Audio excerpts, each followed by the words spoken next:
নমস্কার বন্ধুরা, আজ আমি শীতের সবজি দিয়ে বিনা মশলায় দারুণ টেস্টি মুখে লেগে থাকার মতো একটি রেসিপি আপনাদের সাথে শেয়ার করব।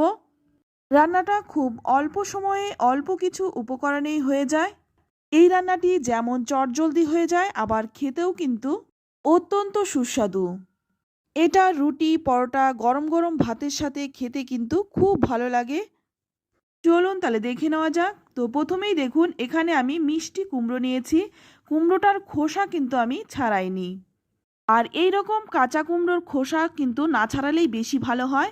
তো এখানে নিয়েছি গাজর, নিয়েছি নতুন আলু, আর দেখুন শীতের স্পেশাল সবজি ফুলকপি, আর নিয়েছি মূলো।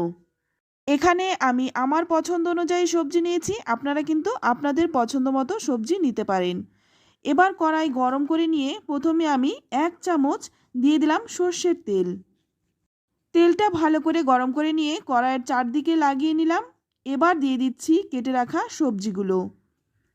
তো আমি যেই সবজিগুলো দিয়ে রান্না করছি সেই সবজি যে নিতে হবে তেমনটা নয়, আপনারা কিন্তু আপনাদের পছন্দ অনুযায়ী সবজি নিতে পারেন। প্রথমে আমি 3-4 মিনিট এই সবজিগুলো একটু ভেজে নেব। প্রথম দিকে কিন্তু আমি নুন ছাড়াই সবজিগুলো একটু ভেজে নিচ্ছি। যখন সবজির গায়ে একটু হালকা রং ধরে যাবে তখন এর মধ্যে দিয়ে দেব স্বাদ মতো লবণ। এবার লবণটা দিয়েও কিছুক্ষণ ভেজে নেব। এতে করে লবণটা প্রত্যেকটা সবজির গায়ে লেগে যাবে। তো বন্ধুরা, এই রান্নাটা কিন্তু আমি একটু অন্যরকমভাবে করছি। তো ভিডিওটি সম্পূর্ণ দেখুন, তাহলেই কিন্তু বুঝতে পারবেন। তো দেখুন, কিছুক্ষণ ভেজে নিয়ে এবার একটা ঢাকা দিয়ে রাখবো 10 মিনিটের মতো। 10 মিনিট পর দেখুন ঢাকনাটা খুলে নিলাম। আর মাঝে কিন্তু আমি একবার ঢাকনা খুলে একটু নেড়েচেড়ে দিয়েছিলাম। এবার একটু নেড়েচেড়ে নিয়ে এর মধ্যে দিয়ে দেব জল। আর এখন কিন্তু জলটা আমি বেশি দিচ্ছি, কারণ সমস্ত সবজি সেদ্ধ হতে একটু সময় লাগবে, তাই জলের পরিমাণটা একটু বেশি দিতে হবে। তো দেখুন, এখানে আমি 2 গ্লাসের মতো জল দিয়ে দিলাম। পরে কিন্তু আমি কোনো জল দেব না, তাই প্রথম দিকেই আমি জলটা দিয়ে দিলাম। তো একটু নেড়েচেড়ে নিয়ে তারপর আবারও একটা ঢাকা দিয়ে 10 মিনিট রেখে দেব। 10 মিনিট পর ঢাকনাটা খুলে নিলাম। তো এবার একটু নেড়েচেড়ে নেব। তো দেখুন, সবজি কিন্তু খুব ভালো করে সেদ্ধ হয়ে গেছে।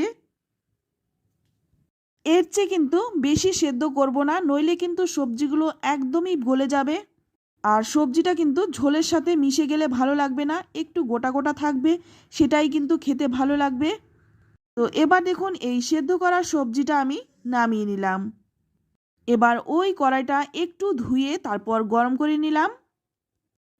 এবার এর মধ্যে দিয়ে দেব 2 চামচ সর্ষের তেল। তেলটা ভালো করে গরম করে নিয়ে এখানে দেখুন আমি নিয়েছি কয়েকটা ছোট দানার বড়ি। এটা কিন্তু বিউলির ডালের বড়ি, আপনারা কিন্তু যে কোনো বড়ি নিতে পারেন। এখানে আমি ছোট দানার বড়িগুলো নিয়েছি বলে আপনারাও যে ছোট দানার বড়ি নেবেন সে তেমনটা নয়, আপনারা কিন্তু বড় দানার বড়িটাও নিতে পারেন। তো দেখুন, বড়িটা কিন্তু একটু লালচে রং ধরিয়ে ভেজে নিলাম, ভেজে তুলে নিলাম। এবার ওই তেলের মধ্যেই দিয়ে দিচ্ছি আর 1 চামচ সর্ষের তেল। ফোড়নে দিয়ে দিচ্ছি 3টে শুকনো লঙ্কা, আর দিয়ে দিচ্ছি 1 চামচ মেথি আর কালো জিরে, দুটো একসঙ্গে মিশিয়ে দিয়েছি। তো আপনারা চাইলে কিন্তু ফোড়নে 5 ফোড়নটাও দিতে পারেন, তবে 5 ফোড়নের গন্ধটা কিন্তু একটু অন্যরকম, এই স্বাদটা কিন্তু আসবে না, একটু অন্যরকম স্বাদ চলে আসবে। এবার দিয়ে দিচ্ছি 5-6টা চেরা কাঁচা লঙ্কা। কাঁচা লঙ্কাটা আমি তেলে একটু ভেজে দিচ্ছি। এই তেলে ভাজা কাঁচা লঙ্কার গন্ধটা কিন্তু তরকারির স্বাদ আরও বাড়িয়ে দেয়, তাই অবশ্যই চেষ্টা করবেন কাঁচা লঙ্কাটা একটু তেলে ভেজে দেওয়ার। ভেজে নেওয়ার পর এবার দিয়ে দিলাম সেদ্ধ করে রাখা সেই সবজিটা দিয়ে ভালো করে এবার নেড়েচেড়ে মিশিয়ে নেব। এইভাবে একটু ভালো করে নেড়েচেড়ে মিশিয়ে নিলে তরকারিটা কিন্তু টেলটেলে হবে না। সবজিগুলো মিশে গিয়ে ঝোলটা একটু ঘন হয়ে যাবে, আর সবজিটাও কিন্তু খুব একটা গলে যাবে না, একটু গোটা গোটা থাকবে সবজিটা। এতে করে খেতেও ভালো লাগে, দেখতেও কিন্তু খুব সুন্দর হয়। তো ভালো করে নেড়েচেড়ে মিশিয়ে নেওয়ার পর আমি 2 মিনিট ফুটিয়ে নেব। 2 মিনিট ফুটিয়ে নেওয়ার পর এখন দেখুন যে ভেজে রেখেছিলাম বড়িটা, সেই বড়িটা দিয়ে দিলাম।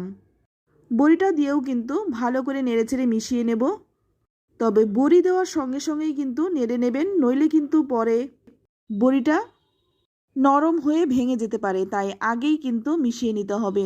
তো এখানে আমি সামান্য একটু লবণ দিয়ে দিলাম, কারণ লবণটা আমার একটু কম মনে হচ্ছে। আর দিয়ে দিলাম 1 চামচ চিনি। যেহেতু নিরামিষ রান্না, স্বাদটা ব্যালেন্সের জন্য অবশ্যই দিয়ে দেবেন। তো বন্ধুরা, আপনারা একটা জিনিস খেয়াল করেছেন, এই রান্নাটায় কিন্তু আমি আদাও ব্যবহার করিনি। তো যদি আপনারা রান্নায় আদা দিতে চান তাহলে ফোড়নে 5 ফোড়নটাও কিন্তু দিতে পারেন।